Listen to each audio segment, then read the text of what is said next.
Hello everyone. तो उत्तर प्रदेश लोक सेवा आयोग के द्वारा दोस्तों आप जानते हैं यूपी पीसीएस के अलावा आरओ एआरओ के अलावा बहुत सारी प्रतियोगी परीक्षाओं का आयोजन किया जाता है और लगभग हर परीक्षा में जीएस का पोर्शन रहता ही रहता है।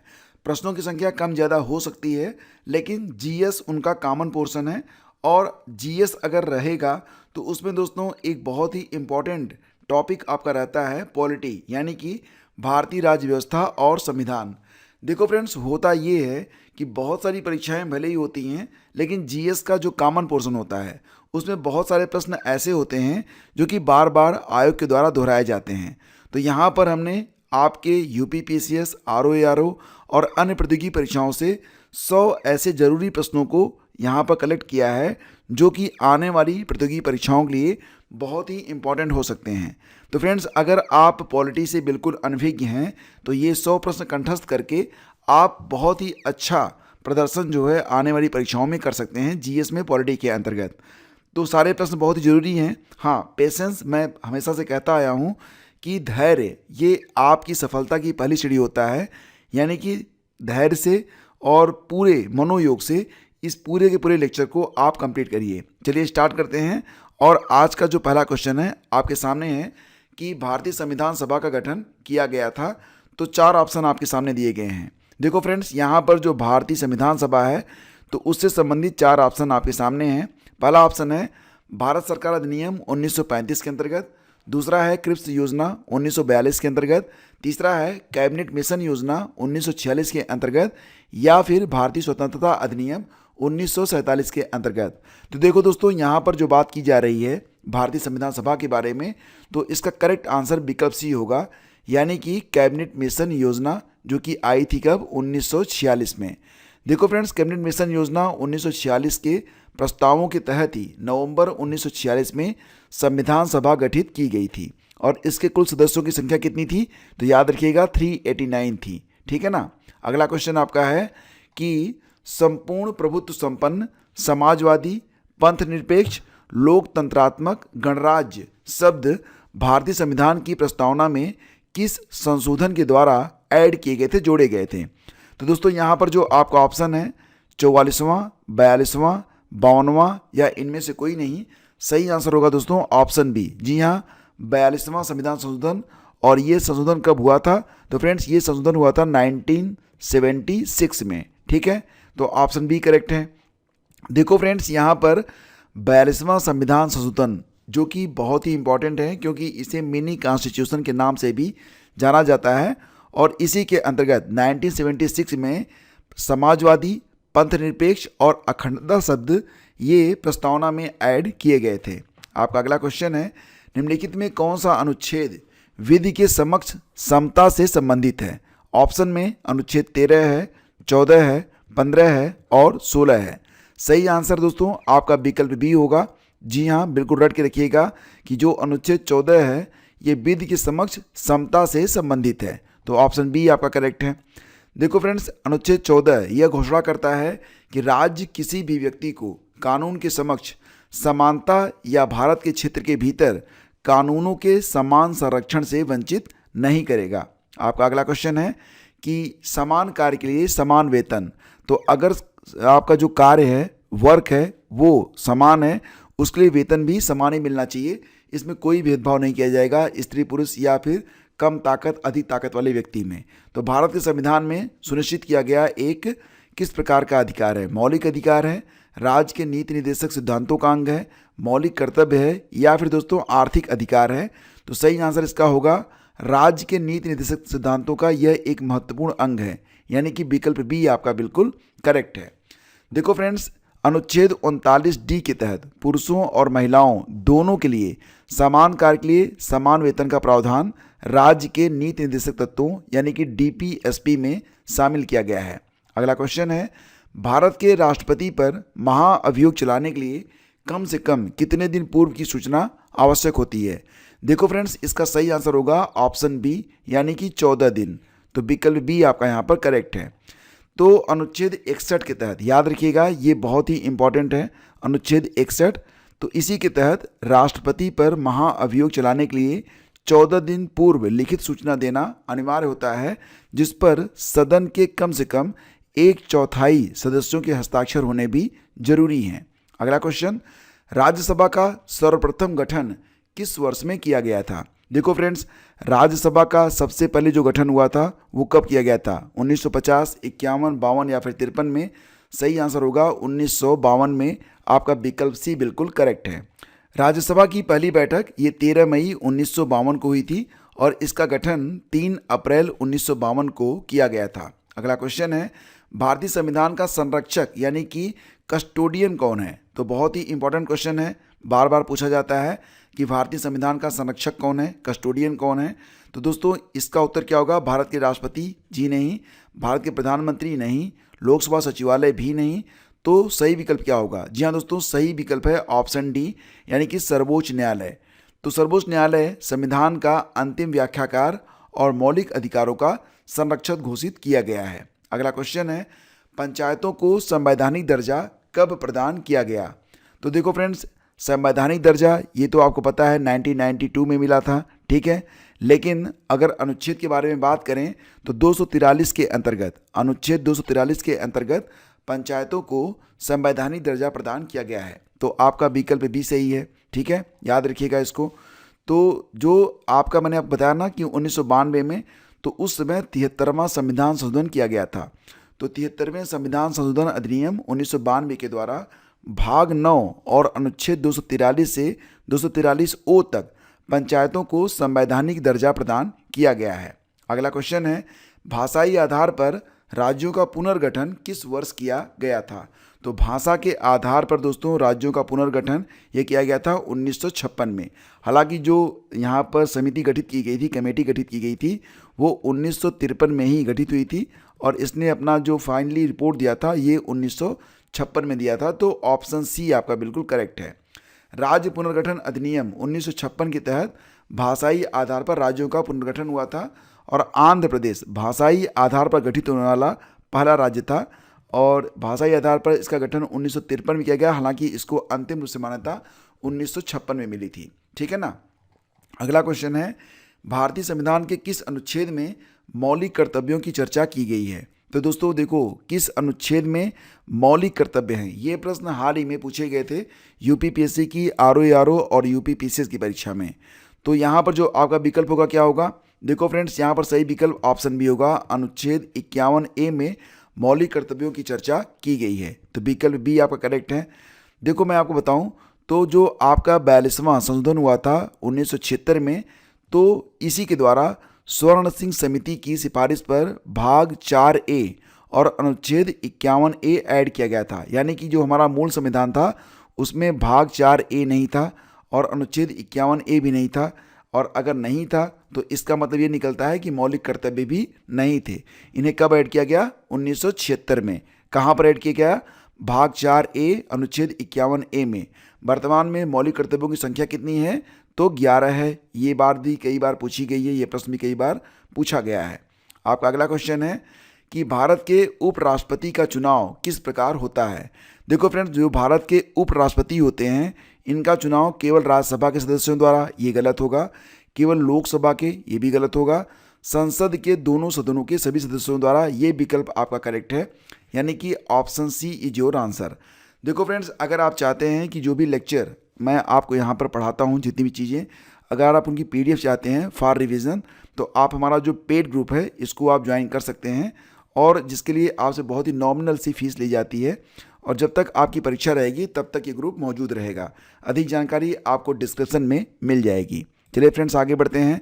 तो आपको बता दें कि अनुच्छेद 66 के अंतर्गत उपराष्ट्रपति का निर्वाचन संसद के दोनों सदनों, मतलब निर्वाचित और मनोनीत। देखो, आपको याद रखना पड़ेगा कि जब राष्ट्रपति का चुनाव होता है तो उसमें मनोनीत जो होते हैं वो पार्टिसिपेट नहीं करते हैं, लेकिन उपराष्ट्रपति वाले में मनोनीत भी पार्टिसिपेट करते हैं, वोट करते हैं। तो निर्वाचित और मनोनीत के सदस्यों से मिलकर बनने वाले निर्वाचक मंडल द्वारा उपराष्ट्रपति का चुनाव किया जाता है। तो ये बात किस अनुच्छेद के अंतर्गत है? तो अनुच्छेद 66 के अंतर्गत है। ये अनुच्छेद बहुत इंपॉर्टेंट है, इसको आप याद रखना। महाभियोग अनुच्छेद 61 और उपराष्ट्रपति का निर्वाचन अनुच्छेद 66, ठीक है ना। आगे बढ़ते हैं। अगला क्वेश्चन है कि संविधान के किस अनुच्छेद के अंतर्गत राष्ट्रपति को अध्यादेश यानी कि ऑर्डिनेंस जारी करने की शक्तियां प्रदान की गई हैं। तो दोस्तों आप जानते हैं कि राष्ट्रपति जो है ये अध्यादेश जारी कर सकते हैं, ऑर्डिनेंस जारी कर सकते हैं किस अनुच्छेद के अंतर्गत? तो अनुच्छेद 110, 121, 123 या फिर 124। सही आंसर होगा आपका विकल्प सी यानी कि अनुच्छेद आर्टिकल 123 ऑप्शन सी आपका बिल्कुल करेक्ट है। ठीक है ना। तो जब संसद का सत्र न चल रहा हो तब राष्ट्रपति अनुच्छेद 123 के तहत अध्यादेश ऑर्डिनेंस जारी कर सकते हैं जिसका प्रभाव संसद के अधिनियम के समान होता है। ठीक है ना। अगला क्वेश्चन है कि लोकसभा में उत्तर प्रदेश को कितनी सीटें आवंटित की गई हैं? देखो फ्रेंड्स, लोकसभा में उत्तर प्रदेश को कितनी सीटें आवंटित की गई हैं? तो कुल मिला के कितनी सीटें हैं बताओ? तो इसका सही आंसर है विकल्प सी यानी कि 80 सीटें प्रदान की गई हैं। तो उत्तर प्रदेश में लोकसभा की सर्वाधिक 80 सीटें और राज्यसभा की कितनी सीटें हैं? तो 31 सीटें हैं। ये सीटें कई बार एग्जाम में आई हैं तो इनको आप याद रखिए। हालांकि जहाँ जहाँ पर चुनाव होते हैं वहाँ की जो विधानसभा लोकसभा की सीटें होती हैं वो बिल्कुल रट के आपको रखना चाहिए। अगला क्वेश्चन है किसी विधेयक को धन विधेयक यानी कि मनी बिल कौन प्रमाणित करता है? बहुत ही अच्छा प्रश्न है और बहुत बार पूछा गया है। तो देखो फ्रेंड्स, कोई विधेयक धन विधेयक है या नहीं है इस पर अंतिम निर्णय लेते हैं कौन? लोकसभा के अध्यक्ष लेते हैं। तो विकल्प सी आपका बिल्कुल करेक्ट है। ठीक है ना। अनुच्छेद 110(3) के अनुसार यदि यह प्रश्न उठता है कि कोई विधेयक धन विधेयक है या नहीं है तो उस पर लोकसभा अध्यक्ष का निर्णय जो होता है ये दोस्तों बिल्कुल अंतिम रहता है। ठीक है ना। अगला क्वेश्चन है कि भारत के सर्वोच्च न्यायालय की स्थापना कब हुई थी? तो सुप्रीम कोर्ट ऑफ इंडिया की स्थापना दोस्तों कब हुई थी? तो 26 जनवरी 1950, 28 जनवरी 1950, 15 अगस्त 1947 या 30 जनवरी 1948। सही आंसर होगा दोस्तों विकल्प बी 28 जनवरी 1950 को। तो भारत के उच्चतम न्यायालय का उद्घाटन दोस्तों ये 28 जनवरी 1950 को किया गया था। इसने भारत सरकार अधिनियम 1935 के तहत स्थापित संघीय न्यायालय का स्थान लिया था। ये जरूर याद रखिएगा कि मूल रूप में ये क्या था? 1935 का जो एक्ट था भारत शासन अधिनियम 1935 उसी के तहत स्थापित संघीय न्यायालय जो था वो आगे चलकर 28 जनवरी 1950 को बन गया। क्या बन गया? भारत का उच्चतम न्यायालय, सुप्रीम कोर्ट ऑफ इंडिया। ठीक है ना।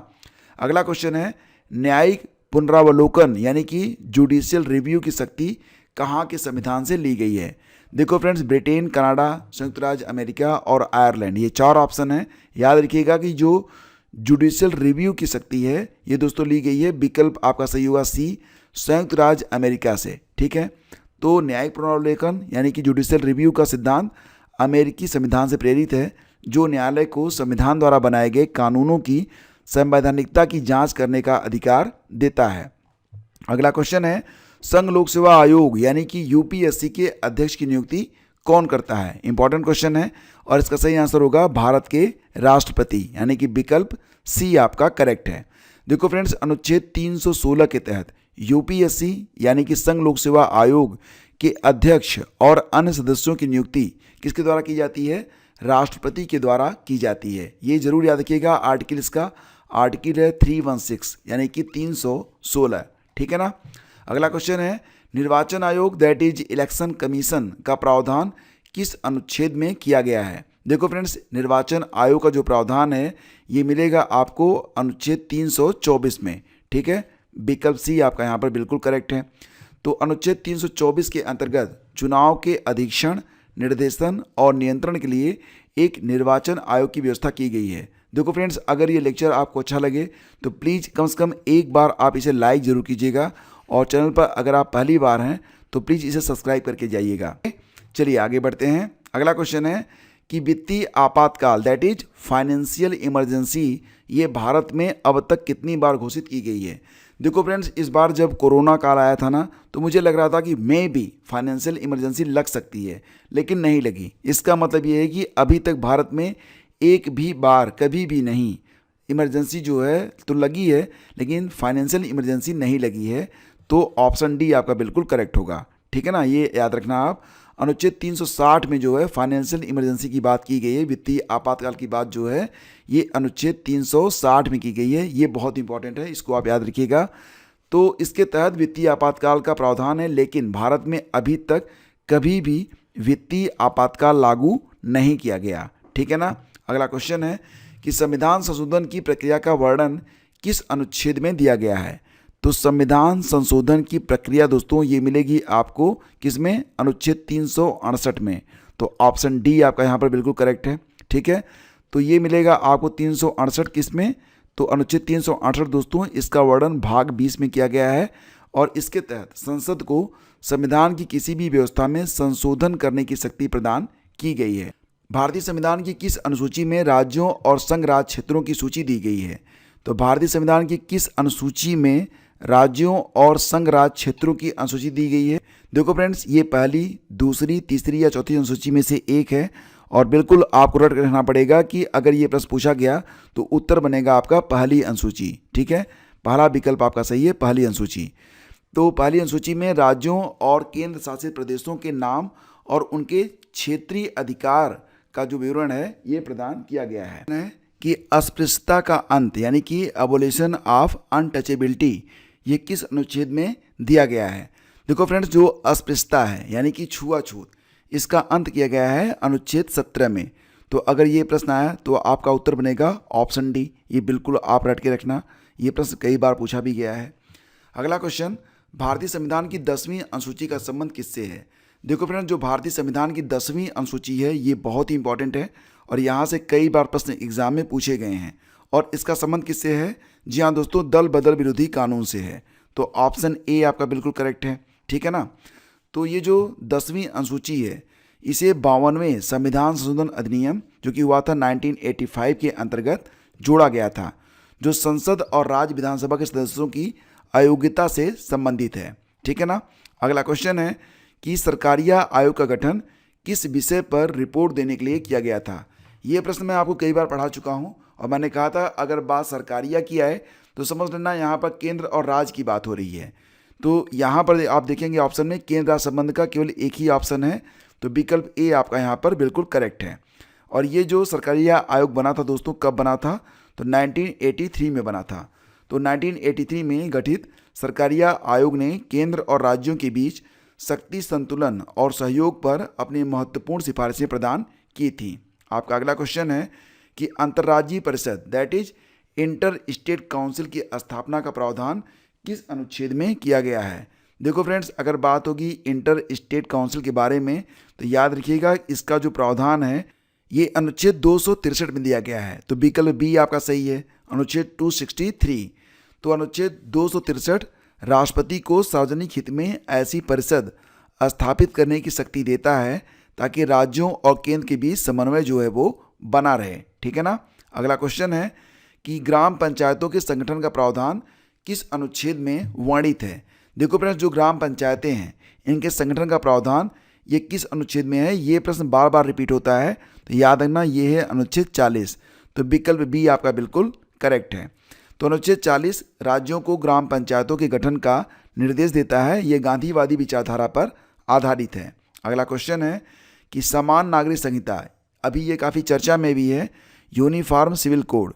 आपको पता भी होगा कि आज़ादी के बाद पहला कौन सा स्टेट है जिसने अपने यहाँ यूसीसी लागू किया, तो उत्तराखंड इसका आंसर रहेगा, याद रखिएगा। यूनिफॉर्म सिविल कोड का उल्लेख संविधान के किस अनुच्छेद में है। देखो फ्रेंड्स, ये संविधान के अनुच्छेद 44 में है।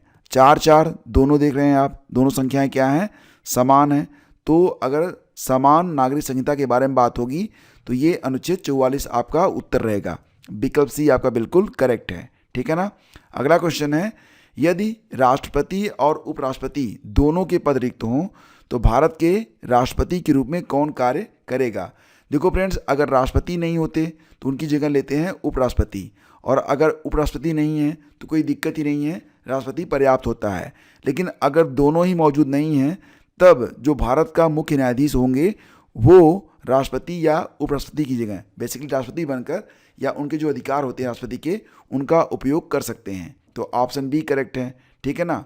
तो ये ध्यान रखिएगा कि राष्ट्रपति उत्तराधिकार अधिनियम 1969 के अनुसार ऐसी स्थिति में भारत का मुख्य न्यायाधीश that is chief justice of India ये कार्यवाहक राष्ट्रपति बन जाते हैं। आपका अगला क्वेश्चन है भारत में मतदान की आयु 21 वर्ष से घटाकर 18 वर्ष किस संशोधन के द्वारा की गई। देखो फ्रेंड्स, भारत में मतदान की आयु 21 साल से घटाकर 18 वर्ष कर दी गई थी। कब? तो ये किया गया था कब? 61वां, 62वां, 63वां और 64वां किस संशोधन में? तो आपका उत्तर होगा 61वां संशोधन। तो विकल्प ए आपका यहाँ पर बिल्कुल करेक्ट है। दोस्तों अगर बात करें तो ये जो 61वां संशोधन हुआ था ये 1989 में हुआ था और अनुच्छेद 326 में संशोधन कर मतदान की आयु 21 से 18 वर्ष निर्धारित कर दी गई थी। ठीक है ना। अगला क्वेश्चन है कि भारत के प्रथम मुख्य निर्वाचन आयुक्त कौन थे? तो भारत के पहले मुख्य निर्वाचन आयुक्त दोस्तों ये थे Sukumar Sen. Option C correct है, ये बिल्कुल आपको रटा हुआ होगा। ठीक है ना। तो सुकुमार सेन भारत के पहले मुख्य चुनाव आयुक्त थे जिन्होंने 1950 से लेकर 1958 तक काम किया था। अगला क्वेश्चन है कि राज्य की कार्यपालिका शक्ति किसमें निहित होती है? तो देखो फ्रेंड्स, राज्य की जो कार्यपालिका शक्ति है, मुख्यमंत्री, मंत्रिपरिषद, राज्यपाल या विधानसभा अध्यक्ष, तो यहाँ पर सही जवाब क्या होगा? ऑप्शन सी, यानी कि राज्यपाल में निहित होती है। तो विकल्प सी आपका यहाँ पर बिल्कुल करेक्ट है। अनुच्छेद 154 के अनुसार राज्य की कार्यपालिका शक्ति किसमें निहित रहेगी? राज्यपाल में, और वह इसका प्रयोग संविधान के अनुसार स्वयं या अपने अधीनस्थ अधिकारियों के माध्यम से कर सकता है। ठीक है ना। अगला क्वेश्चन है कि किसी राज्य में विधान परिषद यानी कि लेजिस्लेटिव काउंसिल की स्थापना और समाप्ति का अधिकार किसे दिया गया है? तो दोस्तों किसी राज्य में विधान परिषद होगी या फिर नहीं होगी, तो इसके लिए जो अधिकार प्रदान किए गए हैं वो राष्ट्रपति को, संसद को, राज्यपाल की सिफारिश पर राष्ट्रपति को या संबंधित राज्य की विधानसभा को। इसमें से सही आंसर क्या होगा? तो ये अधिकार दोस्तों संसद को प्रदान किए गए हैं, यानी कि ऑप्शन बी आपका बिल्कुल करेक्ट है। देखो फ्रेंड्स, अनुच्छेद 169 के अंतर्गत यदि संबंधित राज्य की विधानसभा 2/3 बहुमत से संकल्प पारित करती है तो संसद विधि द्वारा विधान परिषद का गठन या उसे समाप्त कर सकती है। ठीक है ना। दोस्तों अगला क्वेश्चन है कि मुख्यमंत्री की नियुक्ति किसके द्वारा की जाती है? तो फ्रेंड्स, आप सभी लोग जानते हैं कि मुख्यमंत्री की जो नियुक्ति होती है ये राज्यपाल के द्वारा की जाती है, यानी कि विकल्प सी आपका यहाँ पर बिल्कुल करेक्ट है। देखो फ्रेंड्स, अनुच्छेद 164 के अनुसार मुख्यमंत्री की नियुक्ति राज्यपाल के द्वारा की जाएगी। ये बात लिखी गई है किस आर्टिकल में? अनुच्छेद 164 में। और अन्य मंत्रियों की जो नियुक्ति होगी ये राज्यपाल मुख्यमंत्री की सलाह पर करता है। ठीक है। तो ये जो आर्टिकल 164 है 164, तो इसके अनुसार मुख्यमंत्री की नियुक्ति राज्यपाल के द्वारा की जाती है। अगला क्वेश्चन है नीति आयोग यानी कि national institution for transforming India, ये नीति का फुल फॉर्म होता है, कई बार एग्जाम में आता है, तो इसको आप याद रखिएगा। नीति आयोग का अध्यक्ष कौन होता है? देखो फ्रेंड्स, अगर बात हो अध्यक्ष के बारे में तो योजना आयोग के अध्यक्ष प्रधानमंत्री होते थे। उसी प्रकार से क्योंकि नीति आयोग योजना आयोग की जगह ही आया है, तो नीति आयोग के अध्यक्ष भी प्रधानमंत्री ही होते हैं, यानी कि आपका जो विकल्प सी है ये बिल्कुल करेक्ट है। ठीक है ना। और नीति आयोग इसकी स्थापना होती है 1 जनवरी 2015 को, ये भी आप याद रखेंगे। ये एक गैर संवैधानिक निकाय है, यानी कि इसका उल्लेख संविधान में नहीं किया गया है। ठीक है ना। अगला क्वेश्चन है भारत के CAG यानी कि नियंत्रक एवं महालेखा परीक्षक की नियुक्ति कौन करता है? तो दोस्तों इसका आंसर होगा राष्ट्रपति के द्वारा CAG की नियुक्ति की जाती है, यानी कि विकल्प बी आपका करेक्ट है। तो आर्टिकल 148 के तहत CAG की नियुक्ति कौन करता है? राष्ट्रपति करता है। ठीक है। इन्हें सार्वजनिक धन का संरक्षक भी कहा जाता है, ये आप याद रखेंगे। अगला क्वेश्चन है वित्त आयोग यानी कि फाइनेंस कमीशन का गठन कितने वर्ष की अवधि के लिए किया जाता है? तो बिल्कुल दोस्तों आपको पता है कि जो वित्त आयोग होता है इसका गठन 5 वर्ष के समय के लिए किया जाता है, 5 ईयर। ऑप्शन सी आपका बिल्कुल करेक्ट है। दोस्तों वित्त आयोग का जो वर्णन है ये आपको आर्टिकल 280 में मिलेगा। ठीक है ना। तो अनुच्छेद 280 कहता है कि राष्ट्रपति प्रत्येक 5 वर्ष के अंतराल या आवश्यकता पड़ने पर उससे पहले भी वित्त आयोग का जो गठन है कर सकते हैं। ठीक है ना। अगला क्वेश्चन है कि उच्च न्यायालय के न्यायाधीश के वेतन और भत्ते दिए जाते हैं भारत की संचित निधि से, राज्य की संचित निधि से, भारत की आकस्मिकता निधि से या फिर राज्य की आकस्मिकता निधि से? देखो फ्रेंड्स, इसका आंसर होगा विकल्प बी, यानी कि जो हाई कोर्ट के जज होते हैं, न्यायाधीश होते हैं, उनके वेतन और भत्ते ये राज्य की संचित निधि से दिए जाते हैं। तो हाई कोर्ट के न्यायाधीशों का वेतन राज्य की संचित निधि से दिया जाता है, लेकिन उनकी जो पेंशन होती है ये भारत की संचित निधि से प्रदान की जाती है। तो पेंशन मिलती है भारत की संचित निधि से, लेकिन जो वेतन होगा वो राज्य की संचित निधि से प्रदान किया जाता है। ठीक है ना। अगला क्वेश्चन है, लोक अदालत का मुख्य उद्देश्य क्या होता है। देखो फ्रेंड्स, लोक अदालत में आप उन मुद्दों को बहुत ही आसानी से निपटा सकते हैं जिसमें दोनों ही पार्टी जो हैं आपस में समझौता करने के लिए तैयार हो जाती हैं। तो इसमें क्या होता है कि न्याय में देरी को कम करना और समझौता कराना, यानी कि विकल्प बी आपका करेक्ट है। ठीक है ना। आपका अगला क्वेश्चन है, अनुच्छेद 356 का संबंध किससे है। देखो फ्रेंड्स, मैंने आपको बताया था कि जो आपका फाइनेंस इमरजेंसी है यानी कि वित्तीय आपातकाल, तो इसका संबंध होता है 360 से, यानी कि आर्टिकल 360 में वित्तीय आपातकाल के बारे में लिखा गया है। लेकिन दोस्तों, इसी के साथ जो राज्य में राष्ट्रपति शासन लागू होता है ये भी एक प्रकार का आपातकाल ही होता है। तो इसका वर्णन ऑप्शन सी में किया गया है, यानी कि राज्यों में राष्ट्रपति शासन ये संबंधित है अनुच्छेद 356 से। तो ये आप याद रखेंगे। जब किसी राज्य का शासन संवैधानिक तंत्र के अनुसार न चल रहा हो तो राज्यपाल की रिपोर्ट पर राष्ट्रपति वहां राष्ट्रपति शासन लगा सकते हैं। भारतीय संविधान के किस अनुच्छेद के तहत अखिल भारतीय सेवाओं यानी कि ऑल इंडिया सर्विसेज का सृजन किया जाता है। देखो फ्रेंड्स, इसका आंसर होगा अनुच्छेद 312, यानी कि विकल्प सी आपका यहाँ पर बिल्कुल करेक्ट है। तो अनुच्छेद 312 के तहत राज्यसभा को यह विशेष अधिकार प्राप्त होता है कि वो राष्ट्रहित में नई अखिल भारतीय सेवाओं का सृजन यानी कि गठन कर सकते हैं। तो ये आपका आंसर होगा विकल्प सी। अगला क्वेश्चन है कि व्यक्तिगत स्वतंत्रता के लिए निम्नलिखित में कौन सी रिट दायर की जा सकती है। देखो बात यहाँ पर क्या है, व्यक्तिगत स्वतंत्रता, और इसके लिए कौन सी रिट दायर होगी। देखो फ्रेंड्स, यहाँ पर होता है सही आंसर हैबियस कार्पस यानी कि बंदी प्रत्यक्षीकरण। तो विकल्प सी आपका करेक्ट है। ये बंदी प्रत्यक्षीकरण क्या होता है। देखो फ्रेंड्स, बंदी प्रत्यक्षीकरण यानी कि हैबियस कार्पस रिट किसी व्यक्ति को अवैध हिरासत से मुक्त करने के लिए जारी की जाती है। इसका शाब्दिक अर्थ होता है सशरीर प्रस्तुत करना। संपत्ति के अधिकार को मौलिक अधिकारों की सूची में किस संशोधन द्वारा हटाया गया है। तो संपत्ति का जो अधिकार है दोस्तों, ये पहले मौलिक अधिकार था, लेकिन अब इसे उठाकर आर्टिकल 300 क के अंतर्गत एक लीगल राइट यानी कि कानूनी अधिकार बना दिया गया है। और ये जो संशोधन हुआ था ये कब हुआ था। देखो फ्रेंड्स, ये हुआ था 44वां संशोधन, जो कि कब किया गया था 1978 में, यानी कि 1978 में ये संशोधन किया गया था। ये आप याद रखेंगे। विकल्प बी आपका बिल्कुल करेक्ट है कि भारतीय संविधान का कौन सा अनुच्छेद प्रेस की स्वतंत्रता से संबंधित है। तो देखो फ्रेंड्स, इसका आंसर होगा विकल्प ए, यानी कि अनुच्छेद 19 में आपको प्रेस की स्वतंत्रता मिल जाती है।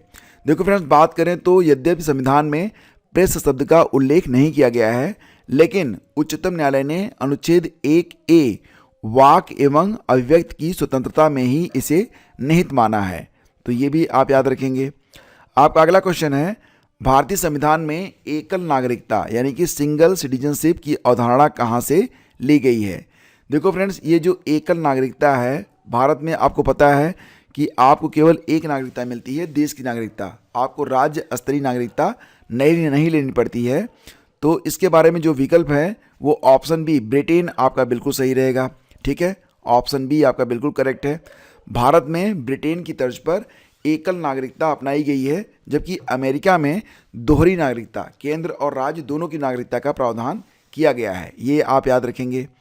आपका अगला क्वेश्चन है, राज्य के नीति निर्देशक तत्व यानी कि directive principles of state policy किस देश के संविधान से प्रेरित है। देखो फ्रेंड्स, ये जो DPSP है ये लिया गया है आयरलैंड से। तो विकल्प सी आपका बिल्कुल करेक्ट है। ये प्रश्न कई बार पूछा भी गया है। तो नीति निर्देशक तत्व आयरलैंड के संविधान से लिए गए हैं और इनका उद्देश्य होता है भारत में एक कल्याणकारी राज्य यानी कि वेलफेयर स्टेट की स्थापना करना। आपका अगला क्वेश्चन है कि लोक लेखा समिति यानी कि पब्लिक अकाउंट कमेटी, इसे आप PAC के नाम से भी जानते हैं। तो इसमें कुल कितने सदस्य होते हैं। देखो फ्रेंड्स, PAC में कुल होते हैं कितने सदस्य, तो 22 सदस्य होते हैं। ऑप्शन बी आपका बिल्कुल करेक्ट है। तो यहाँ पर ध्यान दीजिएगा कि लोक लेखा समिति यानी कि PAC में जो कुल मिला के 22 सदस्य होते हैं, तो अगर आप देखेंगे तो इसमें से 15 सदस्य ये लोकसभा से होते हैं, बाकी जो 7 सदस्य होंगे ये आपके राज्यसभा से होते हैं, ठीक है ना, ये याद रखेंगे।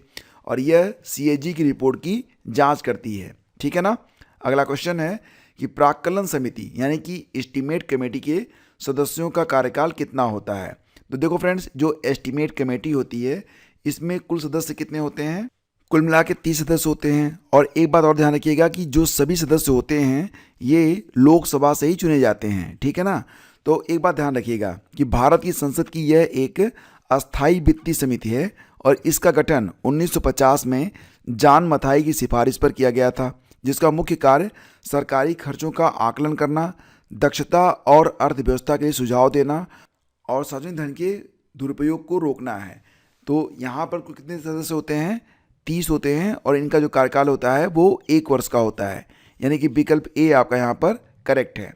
अगला क्वेश्चन है कि शून्यकाल 0 आवर संसदीय व्यवस्था में किस देश की देन है। देखो फ्रेंड्स, शून्यकाल ये भारत की ही देन है, तो इसका विकल्प ए आपका करेक्ट होगा, ठीक है, ये आप ध्यान रखेंगे। तो शून्यकाल भारतीय संसदीय नवाचार है जो 1962 से जारी है। यह प्रश्नकाल के तुरंत बाद स्टार्ट होता है। अगला क्वेश्चन है कि नगर पालिकाओं को संवैधानिक दर्जा किस संशोधन द्वारा प्रदान किया गया है। तो नगर पालिकाओं को संवैधानिक दर्जा या किस संशोधन, देखो फ्रेंड्स, ये है आपका 74वां संशोधन। 73वां जो संशोधन था इसमें जो पंचायतें हैं, ठीक है, पंचायतों को संवैधानिक दर्जा प्रदान किया गया था। और जो 74वां संशोधन किया गया उसमें नगर पालिकाओं को संवैधानिक दर्जा प्रदान किया गया था। तो यहाँ पर ऑप्शन बी आपका बिल्कुल करेक्ट है, ठीक है। और ये जो 74वां संशोधन हुआ था ये भी 1992 में ही हुआ था और इसे जो है स्थान दिया गया है भाग 9A में, जिसके लिए 12वीं अनुसूची ऐड की गई है और ये शहरी अस्थायी निकायों से संबंधित है। अगला क्वेश्चन है कि बलवंत राय मेहता समिति ने किस प्रकार की पंचायती राज व्यवस्था की सिफारिश की थी। देखो फ्रेंड्स, अगर हम बात करें अशोक मेहता समिति के बारे में तो अशोक मेहता समिति ने बलवंत राय मेहता समिति के उलट जाकर केवल द्विस्तरीय व्यवस्था की सिफारिश की थी। लेकिन बलवंत राय मेहता ने कहा था कि जो पंचायती राज व्यवस्था होनी चाहिए यह त्रिस्तरीय होनी चाहिए, यानी कि विकल्प बी आपका यहाँ पर करेक्ट है, ये ध्यान रखिएगा। और 1957 में इस समिति ने ग्राम स्तर, ये पहला चरण होगा, ब्लॉक स्तर दूसरा चरण होगा और जिला स्तर यानी कि यह त्रिस्तरीय व्यवस्था की सिफारिश की गई थी, ठीक है ना। अगला क्वेश्चन है भारत के महान्यायवादी यानी कि अटॉर्नी जनरल की नियुक्ति कौन करता है। देखो फ्रेंड्स, बात हो रही है यहाँ पर भारत के महान्यायवादी के बारे में यानी कि अटॉर्नी जनरल के बारे में। तो महान्यायवादी की नियुक्ति कौन करेगा, मुख्य न्यायाधीश तो कर नहीं सकते, प्रधानमंत्री भी नहीं करेंगे, तो राष्ट्रपति कर सकते हैं, यानी कि विकल्प सी आपका यहाँ पर बिल्कुल करेक्ट है। तो अनुच्छेद 76 में राष्ट्रपति महान्यायवादी की नियुक्ति करते हैं, अनुच्छेद 76 में इसका वर्णन किया गया है। यह भारत सरकार का मुख्य कानूनी सलाहकार होता है। क्या आप हमें बता सकते हैं, हालांकि मैं आपको पढ़ा चुका हूँ, तो क्या आप बताएंगे कि वर्तमान समय में भारत के जो अटॉर्नी जनरल हैं उनका क्या नाम है। हालांकि उनका कार्यकाल अभी पिछले साल ही बढ़ाया गया था, तो आपको उनका नाम बताना है। अब आगे बढ़ते हैं, बताइए कि परिसीमन आयोग यानी कि डेलिमिनेशन कमीशन का अध्यक्ष कौन होता है। देखो फ्रेंड्स, डेलिमिनेशन कमीशन के बारे में बात हो रही है, यानी कि परिसीमन आयोग के बारे में बात हो रही है। इसका अध्यक्ष होता है कौन, तो देखो इसका अध्यक्ष मुख्य चुनाव आयुक्त होता है, यानी कि विकल्प बी आपका इसमें बिल्कुल करेक्ट है। परिसीमन आयोग का मुख्य कार्य जनगणना के बाद निर्वाचन क्षेत्रों की सीमाओं का निर्धारण करना है, जिसकी अध्यक्षता मुख्य चुनाव आयुक्त या सर्वोच्च न्यायालय के सेवानिवृत्त न्यायाधीश के द्वारा की जाती है, ये याद रखेंगे आप। अगला क्वेश्चन है राष्ट्रीय मानवाधिकार आयोग नेशनल ह्यूमन राइट कमीशन किस प्रकार की संस्था है। देखो फ्रेंड्स, ये क्या एक संवैधानिक संस्था है, नहीं, ये संवैधानिक नहीं है। विधिक निकाय, कार्यकारी निकाय और गैर सरकारी संगठन में से कौन सा सही है। तो दोस्तों इसका आंसर बनेगा यह एक विधिक निकाय है, यानी कि विधि के द्वारा इसका निर्माण किया गया है, संविधान में इसका उल्लेख नहीं है। तो ऑप्शन बी आपका बिल्कुल करेक्ट है। देखो friends, national human right commission की स्थापना मानवाधिकार संरक्षण अधिनियम 1993 के अंतर्गत की गई थी। चूँकि इसका उल्लेख मूल संविधान में नहीं है और इसे संसद के अधिनियम के द्वारा बनाया गया है, इसलिए यह एक स्टैट्यूटरी बॉडी है, यानी कि सांविधिक निकाय है, ठीक है ना। अगला क्वेश्चन है भारत का सॉलिसिटर जनरल ऑफ इंडिया कौन होता है। देखो फ्रेंड्स, ये राष्ट्रपति का कानूनी सलाहकार, महान्यायवादी का सहायक, प्रशासनिक अधिकारी, लोकसभा का कानूनी सलाहकार। तो यहाँ पर सही आंसर बनेगा आपका विकल्प बी, महान्यायवादी का सहायक होता है। ठीक है ना, बी विकल्प सही है। सॉलिसिटर जनरल भारत के महान्यायवादी यानी कि अटॉर्नी जनरल को उनके कानूनी उत्तरदायित्वों को निभाने में सहायता देते हैं। यह देश का दूसरा सबसे बड़ा कानून अधिकारी होता है। कौन? Solicitor general. ठीक है ना। अगला क्वेश्चन है, संविधान के किस अनुच्छेद के तहत राज्यों में उच्च न्यायालय यानी कि हाई कोर्ट का प्रावधान किया गया है? तो क्या प्रश्न है, संविधान के किस आर्टिकल के तहत राज्यों में उच्च न्यायालय हाई कोर्ट का प्रावधान किया गया है? देखो फ्रेंड्स, ये बहुत इंपॉर्टेंट क्वेश्चन है और इसका आंसर होगा अनुच्छेद 214। तो विकल्प बी आपका इसमें बिल्कुल करेक्ट है। ठीक है, अनुच्छेद 214 के अनुसार प्रत्येक राज्य के लिए एक हाई कोर्ट होगा, उच्च न्यायालय होगा। हालांकि संसद 2 या 2 से अधिक राज्यों के लिए एक ही हाई कोर्ट को स्थापित कर सकती है। तो अगला क्वेश्चन है कि उच्च न्यायालय के न्यायाधीशों की सेवानिवृत्ति की आयु क्या होती है? यानी कि हाई कोर्ट के जो जज होते हैं वो कितनी एज में रिटायर होते हैं? देखो फ्रेंड्स, 60 वर्ष की अवस्था में तो बिल्कुल नहीं होते हैं, 62 वर्ष, 65 वर्ष, 70 वर्ष। तो यहाँ पर चलो अब आपके लिए ऑप्शन आ गया 62 वर्ष और 65 वर्ष। सही आंसर होगा आपका 62 वर्ष, विकल्प बी आपका यहाँ पर बिल्कुल करेक्ट है। ठीक है, तो हाई कोर्ट के न्यायाधीश 62 वर्ष की आयु तक पद पर रहते हैं, जबकि जो सुप्रीम कोर्ट के न्यायाधीश होते हैं उनके लिए यह एज कितनी है? 65 साल है। ठीक है ना, याद रखिएगा। अगला क्वेश्चन है कि भारतीय संविधान की किस अनुसूची में शक्तियों का विभाजन केंद्र राज्य सूची दिया गया है? तो भारतीय संविधान की किस अनुसूची में? तो देखो फ्रेंड्स, ये होगी आपकी 7वीं अनुसूची यानी कि विकल्प बी आपका बिल्कुल करेक्ट है। ठीक है ना, तो 7वीं अनुसूची में 3 सूचियां हैं। कौन कौन सी हैं? एक है संघ सूची, और ये जो संघ सूची के विषय होते हैं इस पर कानून केवल संघ सरकार यानी केंद्रीय सरकार ही बना सकती है। दूसरी है राज्य सूची, तो यहाँ पर जो कानून बनेंगे वो केवल स्टेट ही बना सकता है। समवर्ती सूची में दोनों ही यानी कि कंकरेंट लिस्ट जो होगी इसमें राज्य और साथ ही साथ केंद्र दोनों ही कानून बना सकते हैं। लेकिन अगर किसी एक विषय पर राज्य ने, जो कि समवर्ती सूची का विषय हो, अगर उस पर राज्य ने कोई कानून बनाया है लेकिन उसी पर केंद्र ने भी अपना कोई कानून बना दिया तो प्रभावी होगा केंद्र का कानून। ये आप याद रखेंगे। ठीक है ना। अगला क्वेश्चन है, शिक्षा यानी कि एजुकेशन प्रारंभ में राज्य सूची का विषय था, तो इसे किस संशोधन द्वारा समवर्ती सूची में स्थानांतरित किया गया? तो देखो फ्रेंड्स, ये बहुत ही इंपॉर्टेंट क्वेश्चन है, बार बार पूछा गया है और इसका सही आंसर होगा 42वां संशोधन यानी कि विकल्प सी आपका बिल्कुल करेक्ट है। और ये जो 42वां संशोधन हुआ था कब हुआ था? 1976 में हुआ था। तो 42वें संशोधन 1976 के माध्यम से 5 विषयों शिक्षा, वन, नापतोल, वन्यजीव संरक्षण और न्याय प्रशासन को राज्य सूची से समवर्ती सूची में डाला गया। ठीक है, याद रखिएगा इसको भी। अगला क्वेश्चन है, भारतीय संविधान के किस अनुच्छेद में ग्राम सभा को परिभाषित किया गया है? तो किस अनुच्छेद में ग्राम सभा की परिभाषा है? देखो फ्रेंड्स, यहाँ पर अनुच्छेद 243A, 243B, 243C और 243D दिया गया है। सही आंसर आपका होगा अनुच्छेद 243A।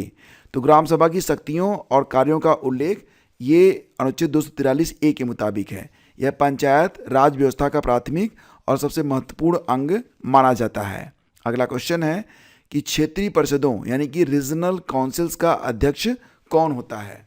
देखो फ्रेंड्स, रीजनल काउंसिल्स का जो अध्यक्ष होता है प्रधानमंत्री, केंद्रीय गृह मंत्री, संबंधित राज्यों के मुख्यमंत्री और राष्ट्रपति में से सही आंसर आपका होगा विकल्प बी। यानी कि जैसा कि आप जानते हैं भारत में 5 क्षेत्रीय परिषदें हैं, केंद्रीय गृह मंत्री इन सभी परिषदों के पदेन अध्यक्ष होते हैं। तो कौन होता है? जो आपका होम मिनिस्टर होता है, वही जो है जो परिषदें होती, जो क्षेत्रीय परिषद होती हैं जिनकी संख्या कितनी है? 5 है, तो उनका पदेन अध्यक्ष कौन होता है? होम मिनिस्टर होता है। जबकि संबंधित राज्यों के मुख्यमंत्री रोटेशन के आधार पर उपाध्यक्ष बनते हैं। ठीक है ना। अगला क्वेश्चन है कि संसद के दोनों सदनों की संयुक्त बैठक यानी कि ज्वाइंट सिटिंग की अध्यक्षता कौन करता है? देखो फ्रेंड्स, जब संसद के दोनों सदनों की संयुक्त बैठक यानी कि ज्वाइंट सिटिंग बुलाई जाती है तो इसको आहूत कौन करता है? राष्ट्रपति इसको आहूत करता है। लेकिन फ्रेंड्स, इसकी जो अध्यक्षता है वो उपराष्ट्रपति, प्रधानमंत्री गलत, लोकसभा अध्यक्ष करता है। यानी कि ऑप्शन डी आपका बिल्कुल करेक्ट है। और इस बात के लिए अनुच्छेद 108 में व्यवस्था दी गई है और मुझे जहाँ तक याद आ रहा है कि यूपीपीसीएस में ये प्रश्न, ये आर्टिकल बहुत बार पूछा गया है। तो अनुच्छेद 108 के तहत राष्ट्रपति संयुक्त बैठक बुलाता है, लेकिन इसकी अध्यक्षता अनुच्छेद 118(4) के अनुसार लोकसभा अध्यक्ष यानी कि स्पीकर के द्वारा की जाती है। ठीक है ना। अगला क्वेश्चन है, कोई विधेयक धन विधेयक है या नहीं, इसका निर्णय कौन करता है। देखो फ्रेंड्स, कोई विधेयक धन विधेयक है या नहीं, तो इसका निर्णय राष्ट्रपति नहीं करेगा, वित्त मंत्री भी नहीं करेगा, लोकसभा का सभापति भी नहीं करेगा, इसका अध्यक्ष लोकसभा अध्यक्ष करता है और ये अंतिम और मान्य होता है। यानी कि विकल्प डी आपका बिल्कुल करेक्ट है। इसके बारे में अनुच्छेद 110 में वर्णन दिया गया है। तो अनुच्छेद 110 क्या कहता है, धन विधेयक के संबंध में लोकसभा अध्यक्ष का निर्णय अंतिम होगा और इसे किसी भी कोर्ट में, न्यायालय में चुनौती नहीं दी जा सकती है। ठीक है ना। अगला क्वेश्चन है, भारत की संचित निधि यानी कि कंसोलिडेटेड फंड से धन निकालने के लिए किसका विनियोग आवश्यक होता है। तो जो भारत की संचित निधि है दोस्तों, अगर उसमें से धन निकालना है तो इसके लिए आपको भारत के संसद के लिए मंजूरी जरूरी होती है। यानी कि विकल्प बी आपका यहाँ पर बिल्कुल करेक्ट है और इस बात का वर्णन अनुच्छेद 114 में मिलता है। आर्टिकल 114 के अनुसार विनियोग विधेयक यानी कि अप्रोप्रिएशन बिल पारित किए बिना संचित निधि से कोई भी धन नहीं निकाला जा सकता। ठीक है ना। अगला क्वेश्चन है कि किस संविधान संशोधन को लघु संविधान यानी कि मिनी कॉन्स्टिट्यूशन कहा जाता है। ये क्वेश्चन बहुत बार रिपीट हुआ है और मैं आपको बता भी चुका हूँ, इसका आंसर आपको बताना है। तो सही आंसर क्या बताएंगे आप। जी हाँ दोस्तों, विकल्प सी यानी कि जो 42वां संशोधन हुआ था इसे ही मिनी कॉन्स्टिट्यूशन के नाम से जाना जाता है। तो ऑप्शन सी आपका करेक्ट है। ये संशोधन कब हुआ था, 1976 में हुआ था। ठीक है ना। अगला क्वेश्चन है, शिक्षा के अधिकार राइट टू एजुकेशन को मौलिक अधिकार किस संशोधन द्वारा बनाया गया। देखो फ्रेंड्स, ये जो राइट टू एजुकेशन है इसको मौलिक अधिकार बनाया गया था 86वें संशोधन के द्वारा और ये जो 86वां 86 नंबर का अमेंडमेंट किया गया था ये 2002 में किया गया था। ठीक है ना। 86वें संशोधन 2002 के द्वारा अनुच्छेद 21A जोड़ा गया जो 6 से 14 वर्ष के बच्चों के लिए अनिवार्य शिक्षा का प्रावधान करता है। अगला क्वेश्चन है, संविधान में 8वीं अनुसूची में सिंधी भाषा को किस संशोधन द्वारा जोड़ा गया। देखो फ्रेंड्स, संविधान में वर्तमान समय में 8वीं अनुसूची में कुल 22 भाषाएं हैं। ठीक है। इसमें सिंधी भाषा को किस संशोधन के द्वारा जोड़ा गया था, तो इसका आंसर होगा विकल्प ए यानी कि जो 21वां संशोधन किया गया था उसी के द्वारा जो सिंधी भाषा है इसको 8वीं अनुसूची में जगह मिली थी। और ये जो आपका 21वां संशोधन था ये 1967 में किया गया था। ठीक है ना। और सिंधी को 15वीं क्षेत्रीय भाषा के रूप में 8वीं अनुसूची में शामिल किया गया। अगला क्वेश्चन है कि सिक्किम भारत का पूर्ण राज्य किस वर्ष बना था।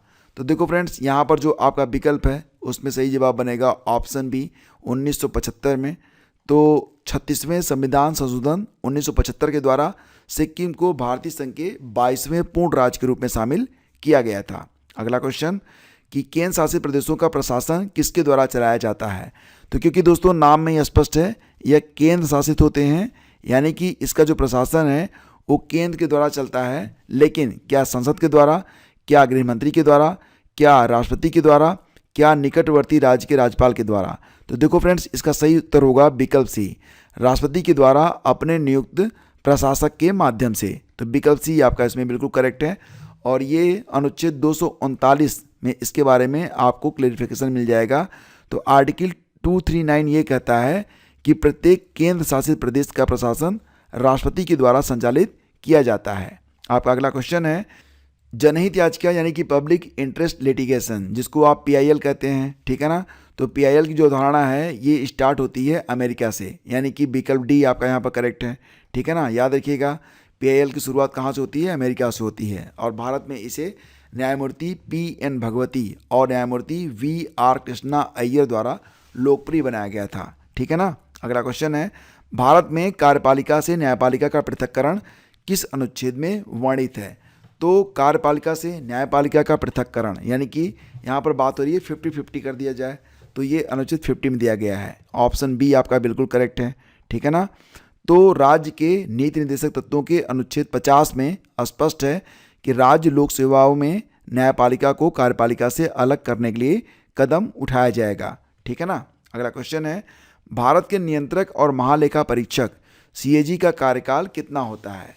तो भारत के जो नियंत्रक और महालेखा परीक्षक होंगे दोस्तों, उनका जो कार्यकाल होता है ये कुल मिला के 6 वर्ष या 65 वर्ष की आयु जो भी पहले हो तक रहता है। तो ये आप याद रखेंगे, ठीक है ना। तो आपका जो विकल्प बी है इसमें दिया गया है 6 वर्ष या 65 वर्ष की आयु, तो ये आपका बिल्कुल करेक्ट है। आपका अगला क्वेश्चन है कि राज्यसभा का सभापति अपना त्यागपत्र किसे सौंपता है? देखो फ्रेंड्स, राज्यसभा का जो सभापति होगा वो अपना त्यागपत्र किसे सौंपेगा? राष्ट्रपति को सौंपेगा। जैसा कि आप जानते हैं कि राज्यसभा का सभापति होता है, कौन होता है? ये उपराष्ट्रपति होते हैं। तो ये अपना त्यागपत्र किसे देंगे? राष्ट्रपति को देते हैं। एग्जैक्टली दोस्तों, अगर हम बात करें यहाँ पर, राष्ट्रपति जब भी अपना त्यागपत्र सौंपेंगे तो किसको सौंपेंगे? उपराष्ट्रपति को सौंपेंगे। और अगर उपराष्ट्रपति जो है अपना त्यागपत्र सौंपेंगे तो वो किसको सौंपेंगे?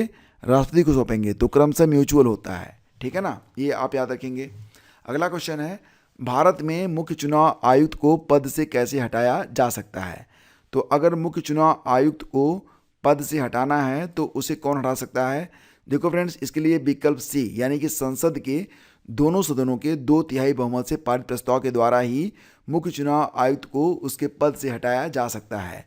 तो ऑप्शन सी आपका यहाँ पर बिल्कुल करेक्ट है, ये ध्यान रखिएगा आप लोग, ठीक है ना। अगला क्वेश्चन है, प्रथम परिसीमन आयोग का गठन कब किया गया था? तो जो पहला परिसीमन आयोग था दोस्तों, ये कब गठित हुआ था? तो सही जवाब है 1952 में, यानी कि विकल्प सी आपका यहाँ पर बिल्कुल करेक्ट है, ठीक है, इसको आप याद रखेंगे। तो पहला परिसीमन आयोग 1952 में गठित किया गया। अब तक 1952, 1963, 1973 और 2002 में, यानी कि अब तक कुल 4 बार परिसीमन आयोग गठित किए जा चुके हैं, ठीक है ना। अगला क्वेश्चन है कि भारतीय संविधान का अनुच्छेद 370 किस राज्य से संबंधित था जिसे अब प्रभावी रूप से समाप्त कर दिया गया है? बिल्कुल इसका उत्तर आपको पता होगा दोस्तों, ये जम्मू और कश्मीर है। तो ऑप्शन सी आपका बिल्कुल करेक्ट है। 5 अगस्त 2019 को केंद्र सरकार ने जम्मू कश्मीर को विशेष दर्जा देने वाले अनुच्छेद 370 के प्रावधानों को समाप्त कर दिया है और राज्य को 2 केंद्र शासित प्रदेशों जम्मू कश्मीर और लद्दाख में विभाजित कर दिया है, ठीक है। तो जम्मू कश्मीर अब एक केंद्र शासित प्रदेश है, ठीक है ना। राष्ट्रीय पिछड़ा वर्ग आयोग यानी कि NCBC को संवैधानिक दर्जा किस संशोधन द्वारा प्रदान किया गया? तो देखो friends, national commission for backward classes यानी कि NCBC को संवैधानिक दर्जा कब मिला था? तो इसके लिए 102वां संशोधन किया गया था, यानी कि आपका विकल्प बी यहाँ पर बिल्कुल करेक्ट है, ठीक है ना। तो 102वें संविधान संशोधन अधिनियम ये पारित हुआ था 2018 में। तो इसी के द्वारा अनुच्छेद 338 भी जोड़ा गया जिसने पिछड़ा वर्ग आयोग को संवैधानिक दर्जा प्रदान किया है। तो ये आपको मिलेगा अनुच्छेद 338 बी में। और 102वां संविधान संशोधन कब हुआ था? तो दोस्तों ये हुआ था 2018 में, ठीक है ना। आर्थिक रूप से कमजोर वर्गों यानी कि EWS के लिए 10% आरक्षण का प्रावधान किस संशोधन के द्वारा किया गया? देखो फ्रेंड्स, इसका उत्तर बनेगा 103वां संशोधन। तो ऑप्शन सी आपका यहाँ पर बिल्कुल करेक्ट है। ध्यान दीजिएगा, 103वां संशोधन ये कब हुआ था? 2019 में हुआ था। तो इसके द्वारा अनुच्छेद 15 और 16 में संशोधन करके सामान्य वर्ग के आर्थिक रूप से कमजोर वर्गों के लिए 10% आरक्षण की व्यवस्था की गई है। अगला क्वेश्चन है, प्रशासनिक अधिकरण यानी कि एडमिनिस्ट्रेटिव ट्रिब्यूनल्स का उल्लेख किस अनुच्छेद में है? देखो फ्रेंड्स, ये अनुच्छेद 323A में मिलेगा, यानी कि विकल्प ए आपका करेक्ट है। तो जो 42वां संशोधन हुआ था ये कब हुआ था? 1976 में हुआ था। तो इसी के द्वारा भाग 14A जोड़ा गया जिसके तहत अनुच्छेद 323A प्रशासनिक अधिकरणों जैसे CAT की स्थापना की शक्ति संसद को प्रदान करता है, ठीक है ना। अगला क्वेश्चन है, दिनेश गोस्वामी समिति का संबंध किससे था? तो देखो फ्रेंड्स, दिनेश गोस्वामी समिति के बारे में बात हो रही है। इसका जो संबंध है दोस्तों ये किससे है? तो ध्यान देना, 1990 में गठित यह समिति भारत में चुनाव सुधारों विशेषकर फोटो पहचान पत्र और EVM के उपयोग के सुझावों के लिए जानी जाती है। तो आपका जो निर्वाचन सुधार वाला विकल्प है विकल्प बी, ये आपका करेक्ट होगा। तो ध्यान दीजिएगा, दिनेश गोस्वामी समिति का संबंध किससे है? निर्वाचन सुधार से है। आपका अगला क्वेश्चन है कि हिंदी को राजभाषा के रूप में किस अनुच्छेद के तहत मान्यता प्रदान की गई है? तो हिंदी को राजभाषा के रूप में किस अनुच्छेद के तहत मान्यता दी गई है? देखो फ्रेंड्स, हम आपको बता दें कि अनुच्छेद 343(1) के अनुसार संघ की राजभाषा हिंदी और लिपि क्या होगी? देवनागरी होगी। यानी कि यहाँ पर जो विकल्प है 343 ऑप्शन सी ये आपका बिल्कुल करेक्ट है। तो हिंदी को राजभाषा के रूप में किस अनुच्छेद के तहत मान्यता मिली है? अनुच्छेद 343 के अंतर्गत, ठीक है ना।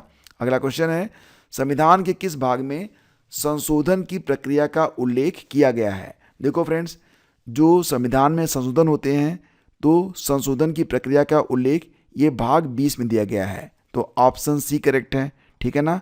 तो भाग 20 का एकमात्र अनुच्छेद कौन सा अनुच्छेद है? 368। इस संसद को संविधान संशोधन की शक्ति प्रदान करता है, ठीक है ना। अगला क्वेश्चन है, लोकपाल संस्था की स्थापना का विचार कहाँ से लिया गया है? तो लोकपाल संस्था की स्थापना का विचार दोस्तों कहाँ से लिया गया? तो ब्रिटेन, स्कैंडिनेवियाई देश यानी कि ऑम्बुड्समैन, अमेरिका या फिर रूस से। सही जवाब होगा दोस्तों ऑम्बुड्समैन संस्थान से यह प्रेरित है। तो लोकपाल और लोकायुक्त का विचार स्वीडन के ऑम्बुड्समैन से प्रेरित है। तो आपका जो विकल्प बी है ये आपका बिल्कुल करेक्ट है। आगे बढ़ते हैं, वस्तु एवं सेवा कर यानी कि जीएसटी परिषद का अध्यक्ष कौन होता है? बिल्कुल दोस्तों, इसका आंसर आपको पता होगा। वस्तु और सेवा कर जो परिषद होता है इसका अध्यक्ष केंद्रीय वित्त मंत्री होते हैं। तो विकल्प सी आपका करेक्ट है, ठीक है ना। और इसका वर्णन मिलेगा आपको अनुच्छेद 279A में। तो 279 ए के तहत गठित जीएसटी परिषद की अध्यक्षता केंद्रीय वित्त मंत्री करते हैं, ठीक है ना। अगला क्वेश्चन है कि उत्तर प्रदेश विधानसभा में निर्वाचित सदस्यों की कुल संख्या कितनी है? तो उत्तर प्रदेश विधानसभा में निर्वाचित सदस्यों की कुल संख्या दोस्तों कितनी है? 400, 403, 404, 410। सही जवाब आपको बिल्कुल पता है 403, ठीक है ना। तो उत्तर प्रदेश विधानसभा में वर्तमान में 403 निर्वाचित सदस्य हैं। एंग्लो इंडियन सदस्य का मनोनयन अब समाप्त कर दिया गया है, ठीक है। अगला क्वेश्चन है कि उत्तर प्रदेश विधान परिषद यानी कि लेजिस्लेटिव काउंसिल में कुल कितनी सीटें हैं? जी हाँ दोस्तों, कुल मिला के 100 सीटें हैं, यानी कि विकल्प सी आपका यहाँ पर बिल्कुल करेक्ट है। तो उत्तर प्रदेश विधान परिषद भारत की सबसे बड़ी विधान परिषद है, इसमें कुल 100 सदस्य होते हैं, ठीक है। आपका अगला क्वेश्चन है कि प्राक्कलन समिति में सदस्य कहाँ से चुने जाते हैं? देखो फ्रेंड्स, जो प्राक्कलन समिति होती है इसमें कुल मिला के 30 सदस्य होते हैं और सभी सदस्य लोकसभा से चुने जाते हैं, यानी कि विकल्प ए आपका यहाँ पर बिल्कुल करेक्ट है, ठीक है ना। अगला क्वेश्चन है, भारत के किस राष्ट्रपति को दार्शनिक राष्ट्रपति यानी कि फिलोसफर प्रेसिडेंट कहा जाता है? तो दार्शनिक राष्ट्रपति, देखो फ्रेंड्स, इसका आंसर बनेगा विकल्प बी, यानी कि डॉक्टर एस राधाकृष्णन को फिलोसफर प्रेसिडेंट के नाम से भी जाना जाता है। तो विकल्प बी आपका यहाँ पर बिल्कुल करेक्ट है। अगला क्वेश्चन होगा कि राष्ट्रीय विकास परिषद यानी कि एनडीसी की स्थापना कब की गई थी? तो देखो फ्रेंड्स, राष्ट्रीय विकास परिषद यानी कि नेशनल डेवलपमेंट काउंसिल की स्थापना कब की गई थी? तो 1952 में की गई थी। विकल्प सी आपका करेक्ट है। ध्यान रखिएगा 6 अगस्त 1952 को एनडीसी का गठन किया गया था। प्रधानमंत्री इसके अध्यक्ष होते हैं।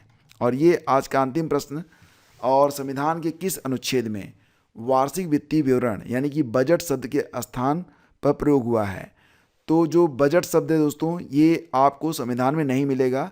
तो बजट की जगह पर वार्षिक वित्तीय विवरण का एक शब्द प्रयोग में लाया गया है, अनुच्छेद 112 में प्रयुक्त हुआ है। तो यानी कि विकल्प बी आपका यहाँ पर बिल्कुल करेक्ट है। ध्यान दीजिएगा, भारतीय संविधान में बजट शब्द का उल्लेख नहीं है, इसके स्थान पर अनुच्छेद 112 में वार्षिक वित्तीय विवरण शब्द का प्रयोग किया गया है।